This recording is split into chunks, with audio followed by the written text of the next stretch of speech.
നമസ്കാരം, ഭാരത് ലൈവിലേക്ക് സ്വാഗതം. നമസ്തേ പ്രശാന്ത്. നമസ്കാരം. എത്രയും പെട്ടെന്ന് നമ്മുടെ ശ്രീ പൊന്നയ്യപ്പൻ്റെ സ്വർണം അടിച്ചുകൊണ്ടുപോയ കേസിൽ അന്വേഷണം പൂർത്തിയാക്കണമെന്ന് കേരള ഹൈക്കോടതി ആവശ്യപ്പെട്ടിട്ടുണ്ട് SITയുടെ അടുത്ത്. അപ്പോൾ നമ്മളൊക്കെ വിചാരിച്ച് SIT അവിടെ നിർത്തുമെന്ന്.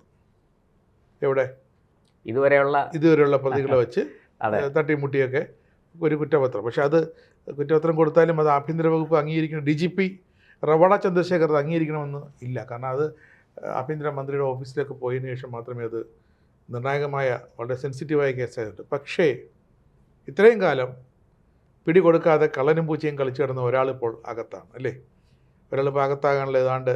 അതുമാത്രമല്ല, ശബരിമല കേസ് ഇതുവരെയുള്ള കേസുകളിൽ നിന്നും വ്യത്യസ്തമായിട്ട് ഏറ്റവും പുതിയൊരു കോൺസ്പിറസി കൂടി അന്വേഷിക്കാനായിട്ട്, ആ കേസിൻ്റെ മൊത്തം കേസുകളെ ഒന്ന് ബലപ്പെടുത്താനായിട്ടാണ് പുതിയ കേസ് വന്നിരിക്കുന്നത്, അല്ലേ? ഇത് UDF സർക്കാരിൻ്റെ ഒരു അഭിമാന പ്രശ്നമാണ്. അല്ല, പുതിയ കേസ് ആരൊക്കെയാണ് പ്രതി? പുതിയ കേസിൽ നമ്മുടെ ദേവസ്വം ബോർഡ് പ്രസിഡന്റായിരുന്ന PS പ്രശാന്ത്, അതെ, പിന്നെ അംഗങ്ങളായിരുന്ന അജികുമാർ സന്തോഷ്, അതുപോലെ കമ്മീഷണർ രജിലാൽ, ദേവസ്വം സെക്രട്ടറി ബിന്ദു, ഇത്രയും പേര് പ്രതിയാകും എന്നാണ് ഏറ്റവും ഒടുവിൽ കിട്ടുന്ന സൂചന. ഇതിനകത്ത് എന്താന്ന് വെച്ച് കഴിഞ്ഞാൽ 2025 പാളി ഇളക്കിക്കൊണ്ടുപോയി. അതാണ് ഈ ഒരിക്കൽ ഇളക്കിക്കൊണ്ടുപോയി, ഇത് മാറ്റി, അത് സ്വർണം പൊതിഞ്ഞിരുന്നതിനൊക്കെ മാറ്റി, അതേ സാധനം വീണ്ടും ഈ പറഞ്ഞതുപോലെ പാളി എന്തിന് ഇളക്കിക്കൊണ്ടുപോയി. അപ്പോൾ ഇവർ പറഞ്ഞത് ഇതിൻ്റെ നിറം മങ്ങി, അങ്ങനെയാണ് ഇങ്ങനെയാണെന്നൊക്കെയാണ് പറഞ്ഞത്. എന്തോ ആകട്ടെ, ഇത് ഈ പറഞ്ഞ നടപടിക്രമങ്ങൾ പാലിക്കാതെയാണ്. അതായത് ഹൈക്കോടതി ദേവസ്വം ബെഞ്ച് അറിയാതെ ഒരു കാര്യങ്ങളും ചെയ്യരുതെന്നാണ് പറഞ്ഞത്.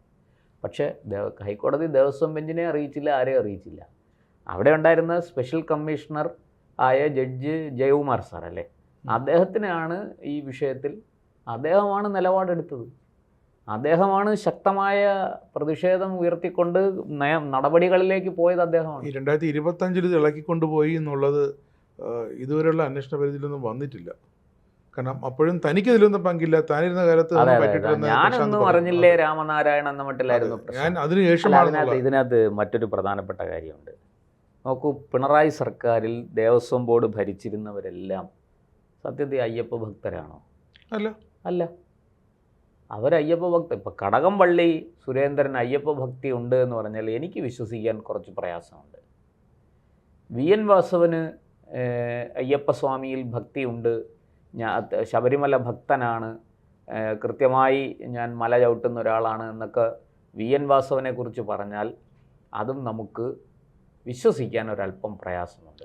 പക്ഷേ ഇപ്പോഴത്തെ ദേവസ്വം മന്ത്രി K മുരളീധരൻ ഭക്തനാണ് എന്ന്, ഭക്തനല്ലെന്ന് പറഞ്ഞാൽ അതൊന്ന്. രണ്ട്, ആഭ്യന്തരമന്ത്രി രമേശ് ചെന്നിത്തല, അദ്ദേഹം എല്ലാ വർഷവും ശബരിമല പോകുന്ന ആളാണെന്നാണ് ഞാൻ മനസ്സിലാക്കുന്നത്. പലപ്പോഴും അദ്ദേഹം ശബരിമല ദർശനത്തിന് പോയതിൻ്റെ വാർത്തകളും ചിത്രങ്ങളും ഒക്കെ പുറത്തു വരാറുണ്ട്.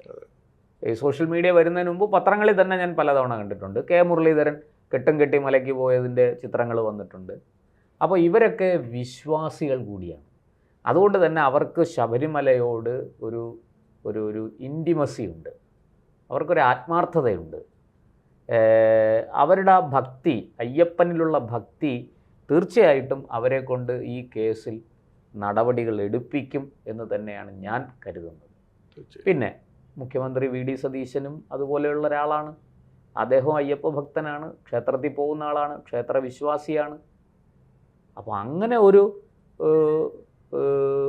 ഒരു ഗവൺമെൻറ് ഭരിക്കുമ്പോൾ തീർച്ചയായിട്ടും ഈ സ്വർണ്ണക്കൊള്ള കേസിൽ കാര്യമാത്ര പ്രസക്തമായ നടപടികൾ ഉണ്ടാകും. ഉണ്ടായില്ലെങ്കിലേ അത്ഭുതമുള്ളൂ. എന്തായാലും ഇവരെല്ലാം ക്ഷേത്രത്തിൽ പോയാലും മറ്റവരും പോയിരുന്നു, പക്ഷേ ഇവർ പുറംതിരിഞ്ഞ് നിൽക്കാറില്ല.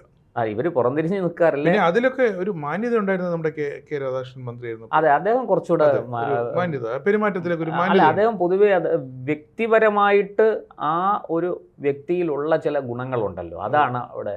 മറ്റവരൊക്കെ പിന്നെ കടകംപള്ളിയൊക്കെ ആൾക്കാരെ കാണിക്കാനുള്ള ഭക്തിയാണ്. എന്ന് വെച്ചാൽ വോട്ടിന് വേണ്ടി തിരഞ്ഞെടുപ്പ് അടുക്കുമ്പോൾ അമ്പലത്തിൽ പോവും, അവിടെ പറയിടും, അവിടെ പാവിരിച്ച് കിടക്കും, ഒക്കെ ചെയ്യും, ഭജനം ഇരിക്കും, ഒക്കെ ചെയ്യും. അത് വാസവനുമൊക്കെ അങ്ങനെ തന്നെയാണ്. അതിനപ്പുറത്തോട്ട് ഇടതുപക്ഷക്കാരുടെ കാര്യത്തിൽ നമുക്ക് ഒരു ഗ്യാരണ്ടിയും അതിൽ പറയാനില്ല. പക്ഷേ UDFിൻ്റെ കോൺഗ്രസിൻ്റെ നേതാക്കൾ അങ്ങനെയല്ല. അവർ ഈ കാര്യത്തിൽ യഥാതഥമായ ഭക്തി, അതിനകത്ത് അങ്ങനെ ഈശ്വരവിശ്വാസികളല്ലാത്ത കോൺഗ്രസ്സുകാരും ഉണ്ട് കേട്ടോ, കാരണം ഇല്ലെന്ന് പറഞ്ഞുകൂടാ. അമ്പലത്തിൽ പോവാത്ത, ക്ഷേത്രങ്ങളെ എതിർക്കുന്ന കോൺഗ്രസ്സുകാരുണ്ട്. ഇപ്പം VT ബൽറാം ഒരു വിശ്വാസിയാണ് എന്ന് എനിക്ക് തോന്നുന്നില്ല, എനിക്കറിയില്ല. ഇതുവരെയുള്ള അദ്ദേഹത്തിൻ്റെ പ്രവർത്തനങ്ങളും ഇതുമൊക്കെ കണ്ടിട്ട് അദ്ദേഹം ഒരു നിരീശ്വരവാദിയാണോ യുക്തിവാദിയാണോ എന്നൊക്കെ എനിക്ക് സംശയമുണ്ട്. അതൊരു കുറവൊന്നുമല്ല, അതൊരിക്കലും ഒരു കുറവല്ല. തീർച്ചയായിട്ടും നിരീശ്വരവാദവും യുക്തിവാദവും എങ്ങനെയാണോ ഒരു വിശ്വാസിക്ക് നമ്മുടെ രാജ്യത്ത് ആ വിശ്വാസം, ആ മതവിശ്വാസം പിന്തുടരാനും ആചരിക്കാനുമുള്ള സ്വാതന്ത്ര്യമുള്ളത്, അതുപോലെ ഒരു യുക്തിവാദിക്ക് അത് ആചരിക്കാതിരിക്കാനും അതിനെ ചോദ്യം ചെയ്യാനും ഒക്കെയുള്ള സ്വാതന്ത്ര്യമുണ്ട്. ഓരോരുത്തരും ദൈവത്തെ അതെ, അത് മാന്യമായ ഭാഷയിലായിരിക്കണമെന്നേ ഉള്ളൂ. ഇത് യുക്തിവാദം മോശപ്പെട്ട ഒരു കാര്യമൊന്നുമല്ല. ഞാൻ പലപ്പോഴും നമ്മുടെ പഴയകാല യുക്തിവാദികളായ ആൾക്കാർ, പിന്നെ പല കമ്മ്യൂണിസ്റ്റ് പഴയ നേതാക്കൾ തികഞ്ഞ യുക്തിവാദികൾ, നിരീശ്വരവാദികളുമായിരുന്നു. നമ്മൾ അവരുടെ പുസ്തകങ്ങളൊക്കെ വായിക്കുമ്പോൾ മനസ്സിലാവും അവരെത്ര യുക്തിയോടുകൂടിയാണ് കാര്യങ്ങൾ അവതരിപ്പിക്കുന്നത്. ഇരിക്കട്ടെ, അതല്ലല്ലോ നമ്മുടെ വിഷയം. അപ്പോൾ ഇവിടെ UDF സർക്കാരിൻ്റെ അഭിമാന പ്രശ്നമാണ്. പിന്നെ PS പ്രശാന്ത് അത്ര കുറഞ്ഞ പുള്ളിയൊന്നുമല്ല. അദ്ദേഹം നമ്മൾ തന്നെ ചെയ്ത വീഡിയോ ഉണ്ട്, അതായത് ഭാരത് ലൈവ് തന്നെ പുറത്തുവിട്ട വാർത്തയാണ്. PS പ്രശാന്ത് ഈ ദേവസ്വം ബോർഡ് പ്രസിഡൻ്റ് ആകാൻ, അതായത് CPMലേക്ക് വന്ന് ദേവസ്വം ബോർഡിൻ്റെ പ്രസിഡൻ്റായിട്ട് ചുമതലയേൽക്കുന്നതിന് മുമ്പ് ഒരു സാധാരണ വീട്, ഒരു ഓടിട്ട വീടും കണ്ടായിരുന്നു അദ്ദേഹത്തിനുണ്ടായിരുന്നു. പക്ഷേ ഇപ്പോൾ അദ്ദേഹം ഇവിടെ ഒരു വലിയ കൊട്ടാരം പോലത്തെ വീട് വെച്ചിട്ടുണ്ട്. അദ്ദേഹം നെടുവങ്ങാട് നിന്ന് മത്സരിച്ച് തോറ്റു, GR അനിലിനോട് തോറ്റു എന്നുള്ളതാണ് അദ്ദേഹത്തിൻ്റെ പ്രത്യേകത. അതിനപ്പുറത്തോട്ട് അദ്ദേഹത്തിന് വലിയ ഇതൊന്നും മിടുക്കൊന്നും പറയാനില്ല. അപ്പോൾ അങ്ങനെ നമുക്കറിയാമല്ലോ, പാലോട് രവിയെ വെട്ടിയിട്ടാണ് പ്രശാന്ത് വന്നതും, അങ്ങനെയാണ് പ്രശാന്ത് പാർട്ടി മാറുന്നത്, CPMലേക്ക് വരുന്നത്. പക്ഷെ CPM അന്ന് പറഞ്ഞിരുന്നു, വന്ന പ്രശാന്തിന് ഞങ്ങൾ മാന്യമായൊരു സ്ഥാനം കൊടുക്കും, സ്ഥാനത്തേക്ക് പോയിക്കൊണ്ടിരിക്കുകയാണ്. അന്ന് പറഞ്ഞ ആ സ്ഥാനത്ത് ഇപ്പൊ താമസം SIT വരുമ്പോൾ തീർച്ചയായിട്ടും ആ സ്ഥാനത്തെത്തും. അതായത് ഒരു സ്ഥാനത്ത് എത്തിക്കുക എന്നുള്ളതാണ് LDFിന്റെ. പ്രശാന്ത് ഒറ്റയ്ക്കാണെങ്കിൽ പ്രശാന്തിനെ കൊടുക്കാനുള്ള ഒരു ശ്രമം എന്ന് പറയാം. എങ്കിൽ അത് നേരത്തെ പക്ഷേ തിരുവാഭരണ കമ്മീഷണറുണ്ട്, പ്രശാന്തിന്റെ ദേവസ്വം ബോർഡ് അംഗങ്ങളുണ്ട്. പാവം വന്ധ്യവയോധികനായ KP ശങ്കരദാസ്, IPSകാരന്റെ അച്ഛനാണ്. KP ശങ്കരദാസിനെ പൊക്കിയെടുത്ത് വെന്റിലേറ്ററിൽ നിന്ന് പൊക്കിയെടുത്ത് മെഡിക്കൽ അഡ്മിറ്റ് ചെയ്യാമെങ്കിൽ PS പ്രശാന്തിനെ യാതൊരു കുഴപ്പമില്ല.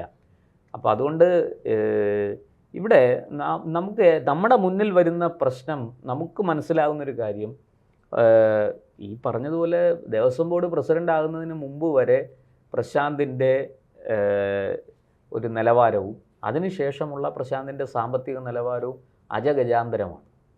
അതെങ്ങനെ സംഭവിച്ചു? ഇതിന് ഉത്തരം കിട്ടിയാൽ മതി. നമുക്കിപ്പോൾ വേറെ ഇതൊന്നുമില്ല. നമുക്ക് ഇന്നയാളെ പ്രതിയാക്കണം, ഇന്ന ആളാണ് കുറ്റവാളി എന്നൊന്നും ഒരു നിർബന്ധവും നമുക്കില്ല.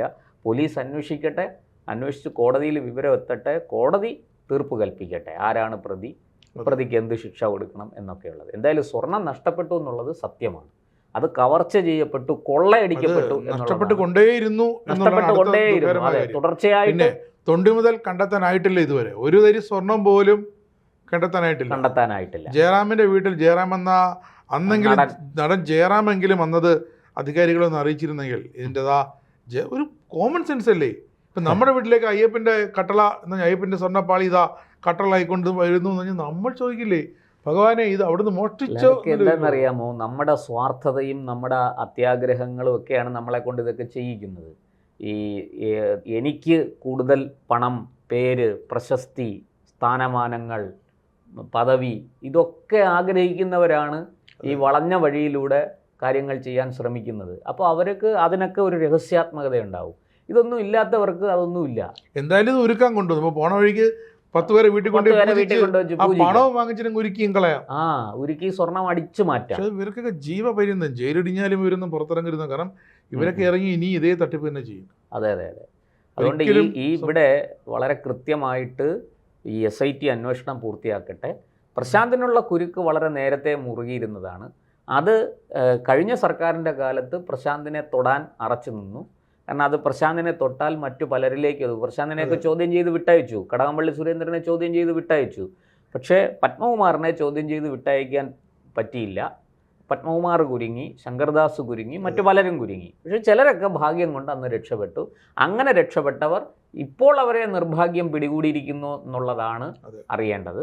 അപ്പോൾ തീർച്ചയായിട്ടും ഈ പറഞ്ഞതുപോലെ അറസ്റ്റ് നടക്കുകയാണെങ്കിൽ അത് ഒരു വലിയ വഴിത്തിരിവായിരിക്കും ഈ കേസിൽ. കുറ്റപത്രം വൈകാൻ കാരണം ഞാൻ പറഞ്ഞില്ല, തൊണ്ടി മുതൽ കിട്ടിയിട്ടില്ല, സ്വർണം കണ്ടെടുക്കാനായിട്ടില്ല. തൊണ്ടി മുതൽ കിട്ടാത്തതാണ് SIT ഇത്രയേറെ വലയ്ക്കുന്നത്. അപ്പോൾ ശാസ്ത്രീയമായ തെളിവുകൾ സമർപ്പിച്ച് വേണം കൊണ്ട്. എനിക്കൊന്ന് ഫരീദാബാദിൽ എവിടെയാണ് നമ്മുടെ നാഷണൽ ടെസ്റ്റിംഗ് ലാബില് ഈ സ്വർണമെല്ലാം അവരെടുത്ത അളവും എല്ലാ പാളികളൊക്കെ അവിടെ സാമ്പിളുകൾ എത്തിച്ചു പരിശോധനയ്ക്ക് അയച്ചിരിക്കുകയാണ്. ശാസ്ത്രീയമായ പ്രോസസ്സിംഗ് അല്ല, ഇതിപ്പോൾ പല ഘട്ടം പരിശോധന കഴിഞ്ഞു. തിരുവനന്തപുരത്ത് VSSCയിൽ പരിശോധിച്ചു, മറ്റേതോ ഒരു ലാബിൽ പരിശോധിച്ചു. എല്ലാം കേന്ദ്ര സർക്കാരിന്റെ ലാബുകളിലാണ് പരിശോധിച്ചിരിക്കുന്നത്. രാജ്യത്തിന് ഏറ്റവും ക്വാളിറ്റിയുള്ള സ്വർണം പരിശോധിക്കുന്ന ലാബിലാണ് പോയിരിക്കുന്നത്. എന്തായാലും അതിൻ്റെയൊക്കെ റിസൾട്ട് വരട്ടെ. കുറ്റപത്രം ശകലം വൈകിയാലും സാരമില്ല. യഥാർത്ഥ കുറ്റവാളികൾ പിടിയിലാകണം, ശിക്ഷിക്കപ്പെടണം. ശരിക്കും ചെയ്യേണ്ടത് നമ്മുടെ ഭീമ ഗോവിന്ദൻ സാറിനെയോ അല്ലെങ്കിൽ ജോയ് ആലിക്കോസിനോ എല്ലാം കൊണ്ടിരുത്തിയിട്ട് അവരെ ടെസ്റ്റിംഗ് ലാബിലേക്ക് കൊടുത്തിട്ട് നിങ്ങളൊന്ന് പരിശോധിക്കുമെന്ന് പറഞ്ഞ് നിസ്സാരമാണ്. അവരൊക്കെ 916 ഗോൾഡ് 22 കാരറ്റ് 24 കാരറ്റ് ഒക്കെ പരിശോധിക്കുന്നവരാണ്. അതിന് പരിമിതികളുണ്ട്. അതെന്താന്ന് ഞാൻ പറയാം. കോടതിയിൽ വരുമ്പം അതിന് സാധുത കുറയും. അത് മറ്റത് കേന്ദ്ര സർക്കാരിന്റെ ലാബിൽ ഞാൻ ലോജിക്ക് പറഞ്ഞാണ്. കാരണം കേന്ദ്ര പെട്ടെന്ന് തീർക്കേണ്ട കേസായിരുന്നു. പക്ഷേ അതൊക്കെ ഇവർ ചെയ്ത് കാണും. അതെല്ലാം ചെയ്ത് ഇവർ വിവരം ശേഖരിച്ച് വെച്ചിരിക്കുകയാണ്. ഇതിന്റെ ആധികാരികതയ്ക്ക് വേണ്ടിയിട്ടാണ് മറ്റേ ലാബിലേക്ക് കൊടുത്തിരിക്കുന്നത്. DNA ടെസ്റ്റ് എന്ന് പറയുന്നത്. എന്തായാലും ഈ പറഞ്ഞതുപോലെ PS പ്രശാന്തിനും കൂട്ടർക്കുമുള്ള കുരുക്ക് മുറുകിയിരിക്കുകയാണ്. ഇത് ഇവിടം കൊണ്ടൊന്നും തീരില്ല. കടകംപള്ളി സുരേന്ദ്രൻ മുതൽ ഈ പറഞ്ഞതുപോലെ കഴിഞ്ഞ സർക്കാരിൻ്റെ കാലത്ത് ഏറ്റവും ഒടുവിലത്തെ അവിടെ ദേവസ്വം ബോർഡിൻ്റെ ശബരിമലയുമായി ബന്ധപ്പെട്ട അധികാര കേന്ദ്രങ്ങൾ അവരെല്ലാവരും ഇതിനകത്ത് അഴി എണ്ണാനുള്ള സാധ്യത വളരെ കൂടുതലാണ്. കേസ് സത്യസന്ധമായി അന്വേഷിച്ചാൽ നമുക്ക് അത്രേ പറയാൻ കഴിയുള്ളൂ. എല്ലാ SITയുടെ കയ്യിലാണ് ഇരിക്കുന്നത്. SIT കൊടുക്കുന്ന നമ്മൾ SITയുടെ കയ്യിൽ പറഞ്ഞു നമ്മൾ മടുത്തു. ഇപ്പോൾ കേസ് ദേവസ്വം മന്ത്രി K മുരളീധരന്റെ കയ്യിലാണ്. അങ്ങനെ പറയാം. അതെ, ഈ ദേവസ്വം മന്ത്രി K മുരളീധരൻ നല്ല ബുദ്ധിയാൽ ഈ കാര്യത്തിൽ തീരുമാനമെടുക്കട്ടെ. യഥാർത്ഥ കുറ്റവാളികളെ നിയമത്തിന്റെ മുന്നിൽ എത്തിക്കട്ടെ. തീർച്ചയായും.